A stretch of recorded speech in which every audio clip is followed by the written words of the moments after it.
বারবার বাংলাদেশের উদ্বেগ উৎকণ্ঠা প্রকাশ এবং ভারতের প্রতিশ্রুতির পরও সীমান্ত হত্যা বন্ধ হয়নি।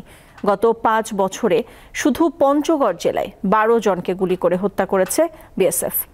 এসব ঘটনায় ক্ষুব্ধ সেখানকার মানুষ। দেশের সর্বোত্তরের জেলা পঞ্চগড় ২৮৮ কিলোমিটার ভারত সংলগ্ন সীমান্তে ঘেরা। ভারতের সাথে পঞ্চগড়ের মানুষের ব্যবসা বাণিজ্য সহ বিভিন্ন ক্ষেত্রে রয়েছে নিবিড় সম্পর্ক। কিন্তু তারপরও ঠুনকো কারণে গত ৫ বছরে বিএসএফ ১২ বাংলাদেশিকে হত্যা করেছে। এ নিয়ে উভয় দেশের শীর্ষ পর্যায়ে বহুবার আলোচনা হলেও বন্ধ হয়নি বিএসএফের গুলি। গত শুক্রবার ভোরে পঞ্চগড়ের হাড়িভাষা ইউনিয়নের মমিমপাড়া এলাকায় আনোয়ার হোসেন নামের একজনকে গুলি করে হত্যা করে বিএসএফ। আমার ছেলেকে গুলি করে বিএসএফ মারি ফেলছে। এখন আমি আমার ছেলের বিচার চাই।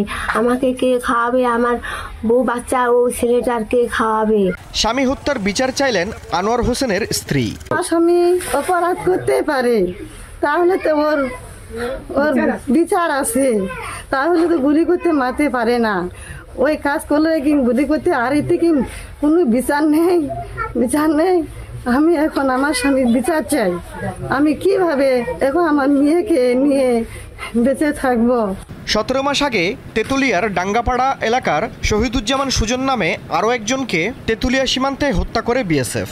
২ মেয়েকে নিয়ে মানবেতর জীবনযাপন করছেন শহীদুজ্জামান সুজনের স্ত্রী। আমাকে যেভাবে বিধবা করা হয়েছে বা আমার বাচ্চা এতিম হয়েছে, কিন্তু এরকম যেন আর কোনো পরিবারে এরকম না হয়। আমি এটা সরকারের কাছে এটা বিচার চাই যে ভারতের লোকেরা কেন গুলি করে মারবে? আইন কি নাই দেশে? আইন কি চলে গেছে?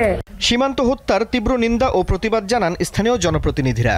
অপরাধের জন্য তাদেরকে ধরে এখানে শাস্তি দেওয়া হোক, তাদেরকে গুলি করে হত্যা করা এটাকে আমার তীব্র নিন্দা, এখনও বলছি তীব্র নিন্দা এটা।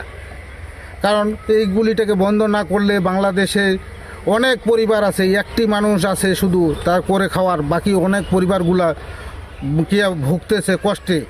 বাংলাদেশ ভারত সম্প্রীতি রক্ষায় দ্রুত সীমান্ত হত্যা বন্ধের দাবি স্থানীয়দের।